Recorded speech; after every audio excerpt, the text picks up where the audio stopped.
In 1986, a family moved into a house to better care for their sick child.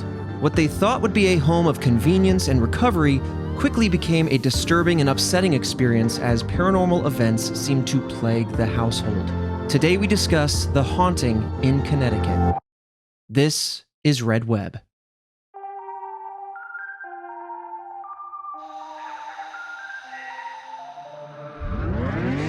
Welcome back, Task Force, to another episode of Red Web, the podcast all about true crime, unsolved mysteries, and of course, the paranormal. I am your resident mystery lover, Trevor Collins, and joining me hearing this case for the very first time, Alfredo Diaz. Haunting of Connecticut. That sounds like it's familiar. Is it supposed to be like a popular one? You know what? I think there was a movie based... Hold on. Christian, was there a movie based on this? Indeed there was. Okay, that's what I remember it from. Yeah. Okay, but just title, just pure title. Title, yeah. Maybe I saw it, but it's out of mind now, out of sight. It's unfortunate. It's a family. They have a child that needs care, and then here come these ghouls and specters messing stuff up.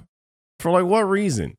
You know what I mean? Like, where are the episodes where it's like this felon or this serial killer gets haunted by a ghost, and this ghost is just like at night, just, you know what I mean, messing this dude's life up or this person's life up, just jangling chains to keep him awake, you know? That's what I'm saying. Kill if you can't sleep. Exactly. And then he gets caught and he slips up because he's sleep deprived. Where are those mysteries at? Why has it got to be a family trying to take care of their child? Like, come on, ghouls. These are great questions. I need my good Samaritan ghosts out there to start figuring this out because, yeah, or just like flip the script, you know, settle down into this house and bless a child, you know, just like cure them of their ailments. Can ghosts do that? That's the question. You know, just imagine a ghost be like, check this out. They'll never believe this. And then boom, cured. What if they came up to you and said, hey, you'll never believe this one. Boom, your hair's curly. Oh. You know, what if it doesn't go that far? It's just small alterations. That would be annoying. Yeah. Just imagine having like, I don't know, flowing hair your entire life. All of a sudden it's like pure curls and knots. Oh no, the knots. Like, I'm too old to adapt to a change like that. I'm just going to put that out there. I'm shaving my head. Yeah. I'm going Casper on this one. So, of course, with all of these true crime episodes, there are content warnings I want you all to be aware of. We'll put those in the description so that way you can be informed. But before we dive into it, as you know now, this is Red Web. We are independent, and the best way to support this podcast is through Patreon at patreon.com/redweb. Task Force members, just think of it as everyone's seated in these rows, and maybe Christian's walking around with a basket, and maybe you put a 5 in the basket to support us because we are independent and we are in need of your support if we're to continue this. But there's a lot of you guys that have supported or are a part of the Patreon, and we greatly appreciate that. The numbers have been booming. Red Web stocks and Red Web bucks are at an all-time high, and we love you guys for it. Right. We've never printed more currency. The Red Web bucks are doing good. And it's not double-sided yet, though. But we have invested in photo color, so it is looking good. Double-sided? That's expensive. You guys crazy? Very expensive. But speaking of, you get a lot of exclusive things. You have Discord access. We have bonus content. Of course, you get the podcast ad-free. And we have an entire other bonus show called Movie Club. You know we love movies, and you know we love horror movies. And so that's where we talk about it. And of course, if you want to be shouted out in the episodes, I got some names from the task force, Fredo. Some divisions have been formed. New levels have been carved out in the ground below our feet. It is growing. And I want to shout out some members. Amanda, Sarcastic Wiccan, Justine Dell, Keening Thoughts, and of course, a huge shout out. In addition to those amazing task force members and buff scientists, we have the squonks to talk about today. We've got Zarathustra, I like that name, Sabrina Hall, and Alex Tuck coming in to honestly not be witnessed, but be... Yeah, we can't, no one look at them. Don't They're look at them. in their own separate room with a bunch of little candles in a circle. They're little squonks with robes and hoods on. And they're chanting, don't go in there, don't look at them. To be honest, someone might have already. There's some water spilling through the door, but I'm not going to be responsible for the cleanup, so I'm not looking at them. I'm just going to assume that, it's like Schrodinger's cat. Right, exactly. We don't know if they're alive in there. But they're there. They're supposed to be there. Don't look at them. Right. You witness them, they'll melt. But let's instead send all of our gratitude their way. But anyway, if you want to be part of the shout-outs, depending on the various tiers, there are different levels of shout-out. And so, yeah, anyway, patreon.com/redweb. Of course, you can support the show by sharing it, reviewing it on your various podcast platforms. But with that said, Fredo, are you ready to dive into this haunting? I am, unless it's like a Scrooge McDuck situation and there's gold, because that would hurt. See, that's what I've always thought about. I see that opening and I go, that's not possible. And then he's spitting gold coins like it's water. Yeah, it ain't work. You don't know who's been fondling those coins. All right. In 1986, Alan and Carmen Snedeker, now Carmen Reed for the record, moved their 4 kids and 2 nieces into Southington, Connecticut. One of their sons, Philip, was suffering from Hodgkin's lymphoma. It's a cancer of the lymph nodes, and the Snedekers decided to move closer to the University of Connecticut Hospital rather than continuously kind of traveling back and forth from where they were living at the time, because they knew they were going to be making plenty of trips, unfortunately, to this hospital. Symptoms of this disease include painless swelling of lymph nodes on the neck, armpits, or groin, fever, fatigue, night sweats, unexpected weight loss, and itchy skin. That sounds like a gambit of just gross goopness. Yeah, I mean, just a deeply uncomfortable and terrifying kind of situation to be in, of course. Your lymph system all the way through your body. And so I can imagine the kind of fear of needing to deal with that, especially in a child. Exactly. That's what I was about to say. Especially in a child. It's just, it's really unfortunate. Right. And so that's just to lay the groundwork with what we're about to talk about. You know, the family is in a very stressful position. And as you kind of indicated, Fredo, like, it does seem sometimes that these paranormal cases, these hauntings, tend to plague people in these high emotion states.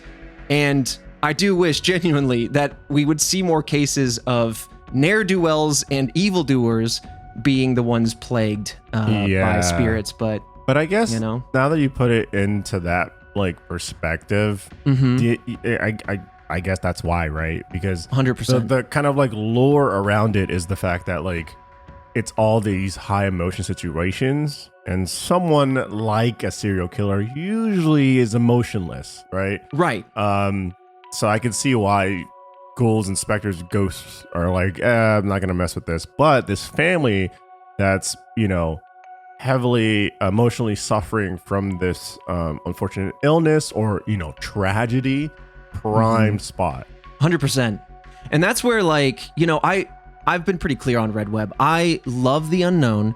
I love to suspend my disbelief, but I'm also a pragmatist by background. So I'm always going to dissect things, try to analyze it. Whenever you and I, Fredo, have done ghost hunts, if we have things we can't explain, we leave it to the audience. And otherwise, we try to debunk stuff. And so it is worth knowing, right? As you pointed out, like, stressful situations can be the precursor to these events.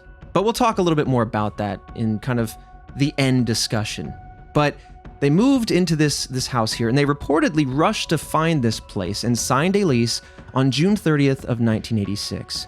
It was a 5-bedroom duplex split between the upper and lower floors, and then the basement, I suppose, went with those lower floors.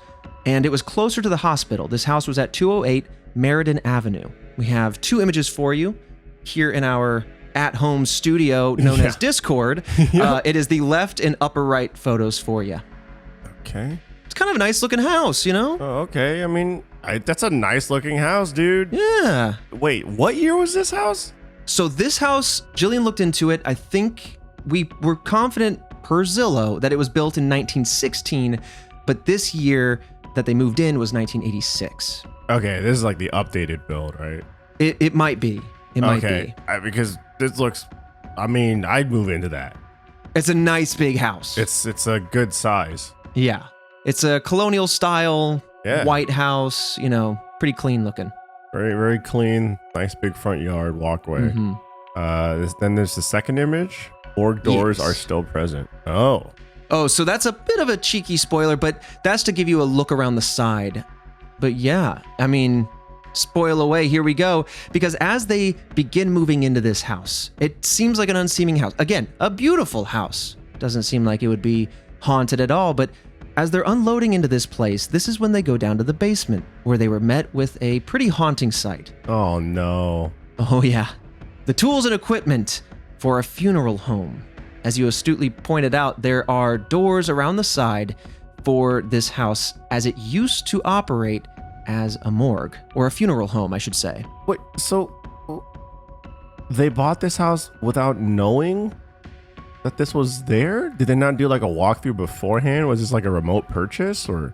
So they claimed that they were unaware that the house was formerly what is known as the Hallahan Funeral Home. But the owner who leased it to them claimed that he had told them before they signed the lease. So it could have been one of those details that got lost in the rush, but that's the claim. They didn't know. Owner says he declared it, etc. Interesting. Yeah. Okay. I mean, I'm to think that the owner didn't say, because why would they move into that? Mm-hmm. You know what I mean? Like, one, probably wouldn't move into it willingly. Sure. Two, if you did, that's something they would talk about like over and over. That's, you know what I mean? Like, we'd set up an office. Yeah. And it was an old mortuary. We would have discussions for weeks before we pulled the trigger on that. Right. And we're just like, 5 people in the business. Right. We need an emergency exit plan. No kids. Right. I can't imagine that they like knew and then are like walking into it going surprised. Yeah. I mean, especially if the owner is saying, like, on one hand, again, whatever, maybe he told him and it got lost in the shuffle, or maybe he didn't because he didn't want to scare them off. But either way, when they moved in, there was still evidence in the basement. So they were bound to find out. Yeah. There's a coffin lift, there's a blood drain, there are coffin handles, among maybe some other things. And that third image is actually, I believe it's the coffin lift that they had there. If not, it is what one would look like. But it's a woman with some chains. Oh, yeah. God. I don't want to be a kid growing up in that. I'll be, honest. I don't.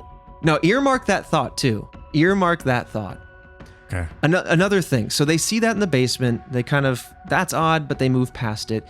And it could have spurred this next part on, but either way, hours after moving in, one of their sons said, quote, "Mom, this house is evil. We need to leave here right away." And this is according to an interview that Carmen had given to People magazine. So again, they were supposedly unaware that this was a funeral home, but despite their early unease as they moved into the house, the family said, whatever, let's remove this equipment and settle in. Maybe we can move past this. And they did. They got rid of the equipment, and the 2 oldest sons, Philip and Bradley, both made the basement their bedroom. So coming back to that earmark. Like willingly? Like them kids chose that? Oh man. See, this is just, I don't know. It's not it doesn't bad seem right. Exactly. Like, it doesn't seem like the healthiest setup. Like, I feel like the family has to be of real like sound mind and body and like all on the same page, in order to just kind of make this work. Mm-hmm. And especially when one of the kids are like, "Mom, this feels bad," and then one of them, Philip perhaps, is the one that then is sleeping where it all happened. Like, yep, that gives me heebie-jeebies. I don't like it. Yeah. Well, it wasn't too long before they began experiencing things, because that night the Snedekers began having strange experiences. One of the main things is so interesting to me is they found what they called, quote, personal items around the house, which they believed to be belongings to the dead who had passed through this house as a funeral home. The only example that we could find were photographs, but again, a lot of these hauntings are kind of story without so much evidence behind it. It is very interesting, though. Yeah, that's just how it is with these types of situations, Yeah. I mean, if we had substantial evidence, the world would be in a very different state of mind. True, 100%. I mean, but there have been cases that I've seen where people find like an old toddler's shoe, like one of those old leather shoes, or like one of those old teddy bears or whatever.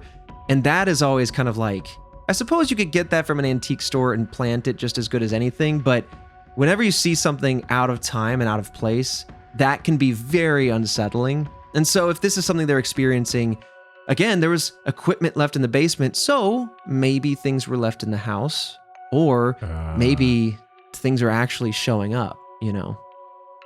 Any way you slice it, it's already like brewing to be a terrible situation. Oh yeah. So in addition to that, it wasn't just kind of photographs strewn about the house. They also heard the rattling of a chain on the daily, which they believed could have been the sound of the coffin lift in the basement. You know, we've talked in the past about echoes through time. You know, this pseudoscience level, unproven, I should just say, level of theory, which is that maybe these paranormal experiences are kind of time folding back on itself. And so we get echoes through time of something happening. Or maybe, and I have a theory, ghosts are just like parrots. They mimic the sounds around them. Oh. And so, they open their maw and then out comes the sound of a chain. Interesting. I was like, at first I was like, wait, hold on now. What's Yeah, I thought you were being pretty serious at first. I was like, this is new. Why could we haven't talked about this? And then you kept talking. I was like, I'm following that. Then you kept talking. I wanted to float that by you to see if I could keep my straight face on. Really what it is I want to see what takes hold in the world as my mad theories get out there. I mean, I totally see very mad theory. I mean, I totally see because we talk about like echoes, right? Right. That is a more serious theory. Right. That's why my mind went there and I went, oh, okay, hold on, we're elaborating on that. And then, yeah. And you kept talking. And then I ruined it. But the thing is, to me, like, I've always been fascinated by ghosts that have repetition, right? They do the same task. Yeah. Or sounds that keep recurring, especially if they're grounded in the reality of the history, like these chains. That, to me, again, it's unproven. It's still very much theory. That's by definition. But I find it to be a really intriguing idea at base, right? Yeah. I completely agree. Now, those are some of the common things that they experienced. Their son, Philip, however, appeared to be the main focus of these experiences, almost like a target of whatever these entities or entity might be. He claimed he had visions of a man with black hair that stretched all the way down to his knees. The man had threatened Philip and taunted him, and Philip's personality began to change. He became more aggressive, more impulsive, and at one point locked his brother in a trunk, among other cruel pranks like that. Oh yeah. But see, like, this is also one of those things where like you can get a specialist or a professional, and like they'll come over and they'll diagnose that it's like, oh, new environment, stressful situation, and so they're acting out. Great points. I mean, 100%. That's something we see all the time. It's represented in movies, of course. You see that in the Conjuring franchise, for example. Oh, yeah. But yeah, so in these moments where Philip was kind of acting out of character, he claimed that he couldn't remember them happening. And I do want to note, you point out the stressful situation. Of course, he's got Hodgkin's lymphoma. We looked at it and we kind of analyzed a wide swath of symptoms that come with this type of cancer, and hallucinations and aggression, like behavioral shifts, are not common symptoms of this. So I just wanted to kind of note that because, we started to lay some groundwork, and Philip does seem to be the center, but we'll expand on that here in a bit. So coming back to the experiences, other members of the family reported being slapped by an unseen entity.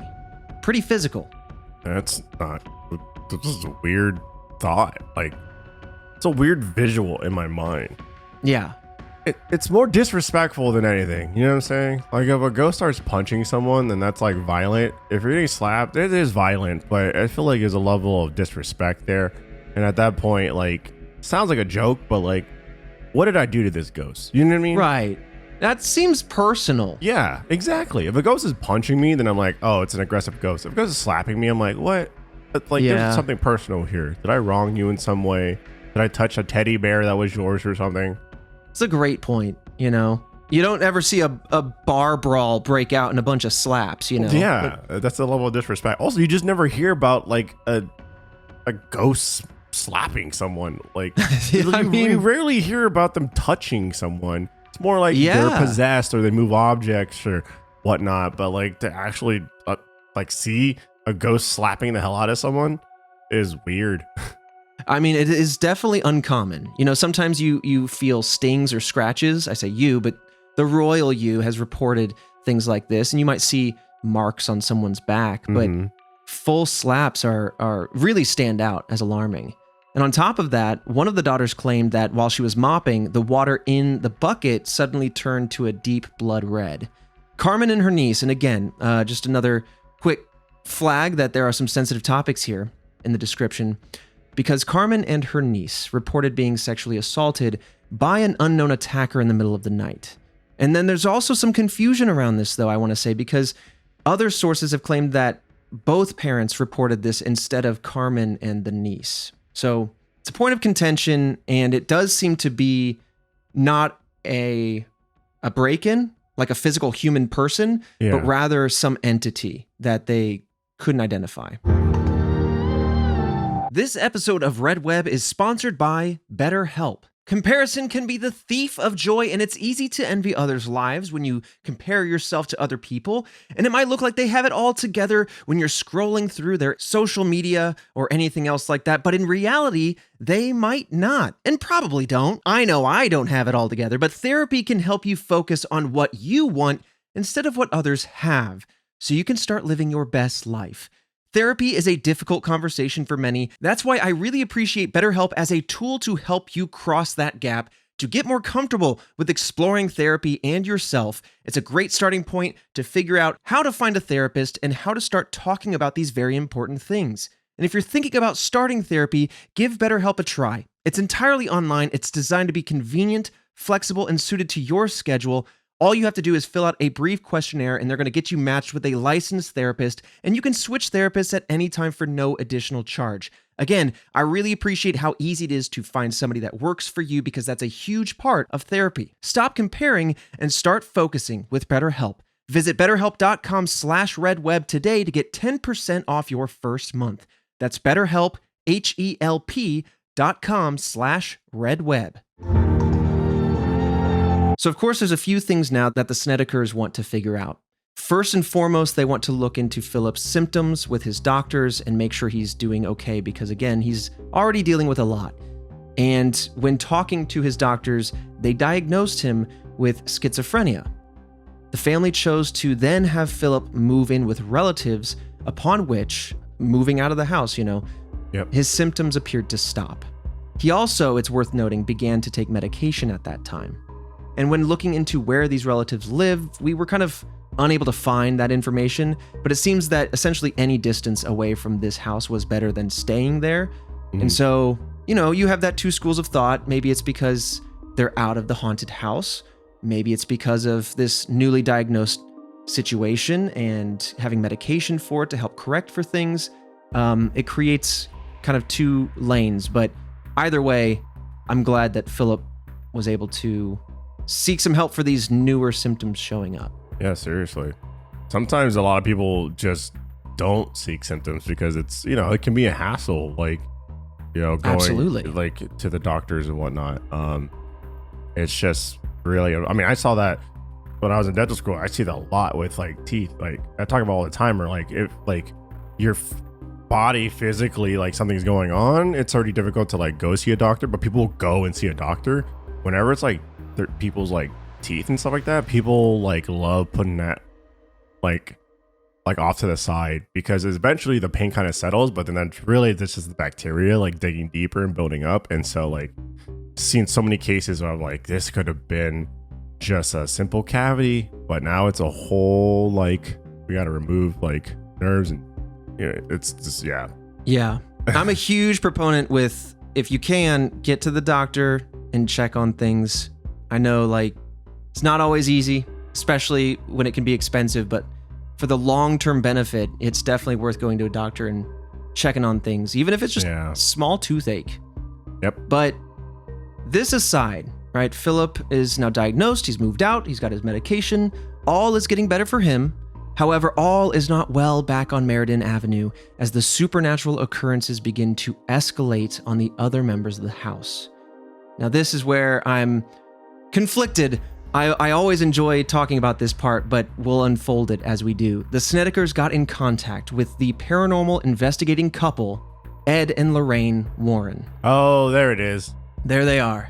So Ed and Lorraine Warren were a self-proclaimed demonologist and medium, respectively, who had previously assisted the Lutz family with their haunting at the Amityville Horror House. We talked about that case, and of course, we talked about the Warrens. But this is where I want to give my long-standing caveat around the Warrens, because there's a lot of contention around if they're professionals or if they're fraudsters, right? Yeah. We've discussed it before, but in short, there's been a lot of conversation around the validity of their air quotes practice.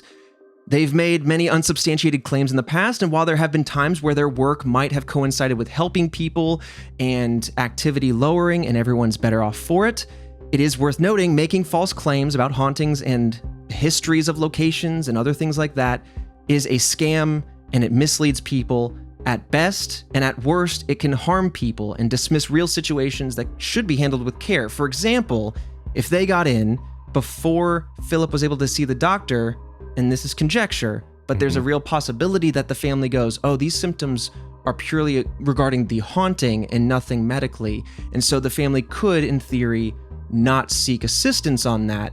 And so that's an example of where kind of stepping into this arena and making up some stories or elevating the history or adding fear to the environment could make it worse, right? Yeah. Yep, 100%. So there's a lot to unpack with the Warrens, but that's kind of the high-level conversation. Now, the Warrens themselves believed Snedeker's home was haunted by demons, and that a former funeral home employee had sexually assaulted dead bodies while practicing Satanism and/or necromancy. Jesus.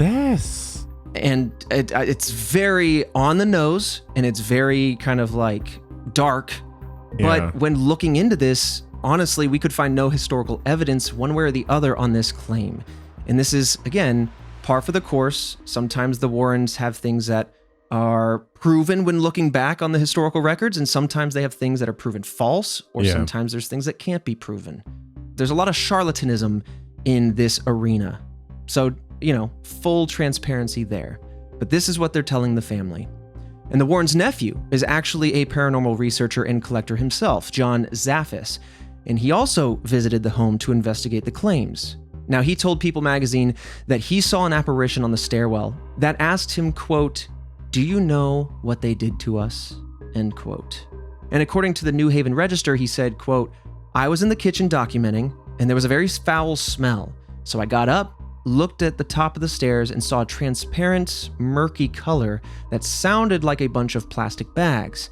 I later learned it was what we call a fluttering of the wings, which is a lower level of demonic sounds." End quote. What of the wings? A fluttering of the wings. Fluttering? That's new. Yeah, so they said basically this murky cloud that has this, like a bird's fluttering wings that might sound like plastic bags kind of crunching together at the same time. I guess that's what they're identifying as, okay, that is a demonic presence, but at a lower level than maybe like a shadow person that can maybe interfere with things physically. There's a lot of detail. Like, a lot that I just haven't heard before ever. You know what I mean? Like, we're almost 200 episodes in, and I'm just okay. 100%. This is really interesting because, again, this is one of those cases that I kind of knew of, but this is where when you start to get into the nitty gritty, you get more details. And again, I'm always fascinated by it because I want so badly, like anyone, to have answers and kind of know what's on the other side or what happens. But also, I want to be very practical just myself as I approach things because I want to find actual answers and not just kind of close my eyes and trust fall into something that people say. But yeah, I end up in a cult. 100%. And we would never end up in a cult. No. Task Force, this isn't a cult. Nothing here is cult-like. We have just a group of name. People getting together. Just a group of people getting together in one location, digitally. Maybe sipping from a cup. Sipping from a cup, having a lot of shared in-jokes and lore. Don't worry about it. But don't leave. Right. And don't leave the nut cult. Don't leave. You'll be fine, but there are implications. Don't make the chair find you. Okay, so was that too overt? Now, after 9 full weeks of researching the home, the Warrens contacted a priest to perform an exorcism on September 6, 1986. And it's only just now, by the way, that this occurs to me. This episode is coming out 38 years later, almost to the day that this kind of all kicked off. I love a good date lineup. Jeez. I mean, I'll take it. A little weird. A little weird. It happens with us a lot. Yeah, it does actually. Surprisingly. I mean, it's planned. It's all planned. So they did some research, got the priest over for an exorcism in September, and according to the Hartford Courant, the Archdiocese of Hartford claimed this was not an officially sanctioned exorcism. Lorraine Warren actually told NBC Connecticut, quote, "When the exorcism happened, a crazy thing also happened that we still don't really understand. There was a huge tree in front of the house, and half of the tree, with no wind, broke off and fell on the property. After the exorcism, the Snedekers no longer experienced any of the existing problems, but ended up moving out of the house the same year anyway, and I don't blame them." I mean, I don't either. It's tough, man. It's tough to believe, like, there was no wind, the tree fell, and you know what I mean? But I mean, they performed an exorcism and then they were never bothered again. Yeah, I mean, that's, yeah. And it's not like the Warrens pre-prepped this house or anything like that, Like, that's true. Yeah, I mean, like the family moved in before contacting them. It is always interesting that the story seems to elevate when the Warrens arrive. Like, I always notice that the details come out more from their point of view. It kind of worked. Like, I guess it naturally works that way, right? Because this is their profession and they're like logging it. True. I'm sure. That's true. And like, also, I mean, if this is your skill set and you made this your profession, at that point, monetize it. You know what I mean? Right. Like, why not? You continue to make a living off of it, but then also help people if they're believed to be true and not like scamming people. Yeah. Like, why not? Yeah, I get that. They're definitely documenting things, and especially if there is a presence there and it feels threatened by them, like, you're trying to kick me out of what? No way. Then sure, things might get more violent as soon as they're on the scene. Then the other school of thought is that they're financially incentivized to make it more dramatic because they want to be brought to the next one and brought to the next one. And now there's like the Conjuring universe, as I actually referenced earlier, is pretty much entirely based on their experiences and stories. Again, a lot of those stories are still fascinating. I still love me some good paranormal experiences, but I can't talk about the Warrens without at least acknowledging some of the controversy around it, as it were. But this leads us kind of into the truth or hoax of it all, right? Normally we would discuss theories as to what's going on, but with most paranormal episodes, we always discuss, was this truth? Is this really what happened? And what can we look at evidentially to support that? Or was it a hoax or a false report or in some way just kind of not actually the truth? Yeah. What's your kind of gut say? I don't know. I just feel like it's so visceral, so vivid. Yeah. That's a little hard to, I don't know. Like, I want to say that I believe it, and then be very cautious with the rest of my life. But it's also just, it's hard since there's like nothing tangible. You know what I mean? Like, I have to have something that's tangible, something that I could at least kind of push me in one direction.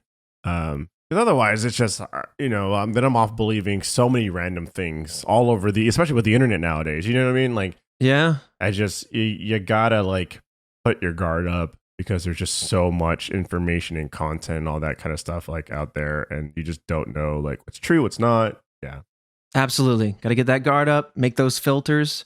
And also, as you kind of astutely pointed out, this is a high stress environment, very emotional.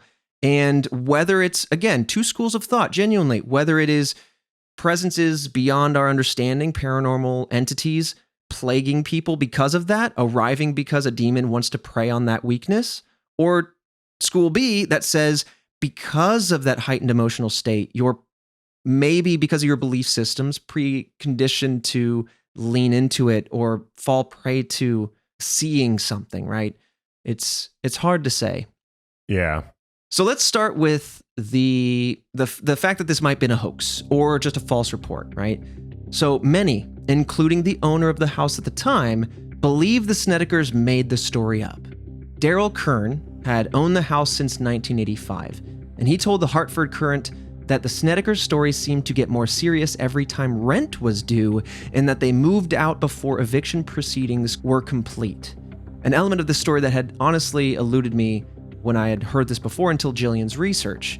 And honestly, if, again, we can take that at face value, it's good motive. Yeah, like, but I mean, I also feel like, oh man, I mean, they're in the cusp of being evicted. So, you know, people have done worse, like squatting for less, you know, drama and flair. Sure, 100%. So I could see, like, yeah, family, oh man, that, God, you could put into the perspective, because it's all hearsay of, yeah, like, exactly. The family knew that there was a morgue down there, but then when they moved in, they're like, hey, we didn't know. And then, so, like, you know what I mean? Start building the foundation of, like, we were duped the second we walked in, and there's all these weird things happening. And so, like, our family's under a lot of stress, and there's all these supernatural things are happening. How are we to, you know, do normal things like pay our rent on time because of all these crazy things going on? And we have to, like, you know, hire people like the Warrens. Yeah. Christian, do the Warrens have a fee for making house calls? Oh, yeah, I never thought about that. That's a great question. I imagine so. I wonder if it's more like they want the story of it, or if they just want to genuinely help. Or I'm curious, because to avoid one expense for another expense makes me just curious on the cost of that. According to the New York Times, it says the Warrens did not charge for their investigations, and they instead made their money from movie and television licensing. Okay, that makes sense. Oh. And book sales as well. That all makes sense. Well, let's continue down this thread a little bit. So, Daryl Kern, the owner, says the timing was a little bit suspect. And then you have a friend of Philip's who also told the Hartford Courant that he felt Philip might have been making up the story of the haunting to get attention because, quote, he always had to be the center of attention. You also have neighbors claiming that the rattling of the chains every day was actually from a noisy truck that passed by pretty much on the daily. And their upstairs neighbor, remember it's a duplex, claimed that she was told the family was going to get a third of the profits, according to skeptic Joe Nichols' investigation. So to unpack that, the neighbors are saying, I don't think the chain was supernatural. There's a truck that drove by every day. And on top of that, the family approached us to say, like, hey, support this or stay quiet and you can get some of the profits off this. Again, all hearsay. Yeah, but that's the thing. It's all hearsay. But that's all we can go off of, though, you know? True. I mean, we're just going to lay it out there for people to hear. But other neighbors told the same newspaper that they believed something was actually happening to the family. They just weren't sure if it was like ghosts, demons, or anything else paranormal.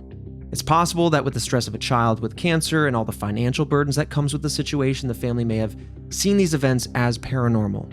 These stressors, plus the same child having schizophrenia, the parents may not have been able to either accept the reality of their situation or had the right tools to know how to approach it or how to handle it. I mean, that's just a lot, I imagine. Yeah. And who's ready for that type of thing? No one, right? No one. Especially when you have 6 kids in the house that are looking to you to feed and clothe and get them through life. Now, coming back to the more pragmatic vein of there being a more real-world answer to things, some sources say that Philip had admitted to the police that he had been assaulting the others, and maybe a story about the ghost was simply easier to accept. Now, others have said that the Snedekers came to the house knowing the house was a funeral home and planned to make money off this type of narrative. Why, you may ask? Well, historically, many other hauntings we've covered feature individuals who turn their experience into novels, and so maybe they saw this as a good opportunity to help with costs and things. Again, we can run wild with it, but Ray Gorton, the author of In a Dark Place, the story of a true haunting, had claimed that he was hired to write their story and was told by the Warrens to exaggerate the story to make it scarier. He also claims that after interviews with each family member, their stories and their interpretations were inconsistent, though this could be common for any story in a large family, but it is worth noting. Now, on the other hand, looking at it from a more paranormal angle, the Snedekers have stayed firm that the haunting really did happen. Philip's symptoms ceased when he left the house, though again, this could be due to the medication he was receiving. And then coming back to nephew John Zaffis, he told the New Haven Register that there is video and photographic evidence, but that it belongs to, quote, the production company, which this evidence would seem very substantial if we were to be able to see it, though we don't know what production company or what that evidence contains or where it would be otherwise. Yeah. I mean, like, give us a little something. You know what I mean? Especially if there's, you got people out there that are like, I'm skeptical. I don't know, like, to contain it all to yourself. Man. I'd be very interested in that. Yeah, I feel like give a little something for people to like work off of. Maybe it'll help people in the future. Maybe it'll give some, validation and trust to what you're doing, who you are. Right. Yeah. Absolutely. Now, the last kind of major piece on this front is that in 2023, a former resident of the top floor of the house, Jim Post, and his wife told their local Fox News that they had also had paranormal experiences in the house. Things like stuff going missing. Post's wife saw the ghost of her deceased mother in the bedroom, though Post didn't see her, but he did see the curtains move inexplicably. So they're both seeing something different in that moment. And a friend of theirs came to paint the house, and while doing so, claimed to feel a presence and described it as kind of a pressure when on the property. Post's cousin, in addition to that, was also a medium who claimed a, quote, female presence was trying to cause strife in their marriage. It's interesting that the family member is also a medium because to me, that could indicate kind of that the family is inclined to believe or feel that they're experiencing paranormal events without fully seeking more, I guess, corporeal solutions. Mm-hmm. But I also want to recognize that at this point, the house is just over 100 years old, and these are the only two people, the only other residents that have experienced something paranormal here. Otherwise, you have decades worth of people living, working, operating out of this house, and not really having anything shared like this. So, it's take it with a grain of salt, but it is a very interesting case. Yeah, I mean, I'm assuming just because, like, the proper kind of environment needs to be put together for something like that, as opposed to just outright anybody, then you'd probably hear hauntings left and right. True. I mean, I don't know. I can't think of anything off the top of my head. Christian, I don't know if you remember any older episodes, but of houses that are just so vividly haunted that everybody that's gone through there has had an experience, because even at like pretty thoroughly haunted places or places with vivid stories, it's not like everybody has an experience. Nothing that I can think of. The closest would maybe be something like Skinwalker Ranch, but nothing for like a specific haunted house where everybody who's lived there has had something. Yeah. Seems like residences are kind of dependent upon who's in there versus bigger locations, something that was like an asylum, a hospital, a ranch. Those tend to have longer lasting, and maybe it just has to do with how many people in history have gone through there. Again, kind of hearkening back to that echoes of the past idea. But yeah, I mean, the haunting in Connecticut, a pretty simple case when you pull back from it a little bit. Yeah.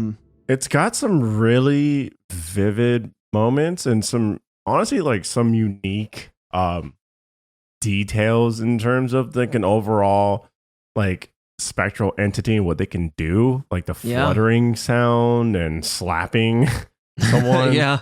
And then the parrot ghost, which is fact. Yeah, and that's cemented as fact. We know this. But it like, you know, it's got a unique like take on it. Yeah, it does. And, you know, for me, if I were to gut check this one, I do believe that, you know, maybe it's the stress of it all. I do think that the neighbors offered some good grounded reasonings as to maybe like the chains that they were hearing or what, you know, stresses that they might have been dealing with. I think that created the kind of mix that led to the family maybe being more susceptible to either believing this stuff or the stories that could have been there being a funeral home. But I don't know, an ounce of me always wants to believe a little bit and just get a glimpse of that other side. But, you know, this one is a little bit more closed case to me than some of the other hauntings we've experienced or covered. A lot of the ones we've covered, like, ooh, that's, you know, seems more like unresolved. And this one seems, at least to me, I sway in the side of like, they were given some good advice to kind of take advantage of stuff, and they took advantage of things, and then it just became a mess. Yeah. Well, at least when they moved out, it seemed that all of the hauntings stopped, or at least even before they moved out, right? The exorcism seemed to solve it. So at least as far as their paranormal woes, it's nice to have closure on that front. But yeah, that has been The Haunting in Connecticut. Again, a story that has captured the attention of many people and has inspired films and novels. But again, this has been Red Web. If you want to support the show directly, you can do so at patreon.com/redweb. A lot of exclusive goodies just for you task force members over there. Otherwise, you can spread the show by talking about it with your family members, your friends, the mystery lovers in your life, or give us a review wherever you listen to us. But Fredo, with that said, I'll see you right back here next Monday for yet another mystery. Thank you guys. Later.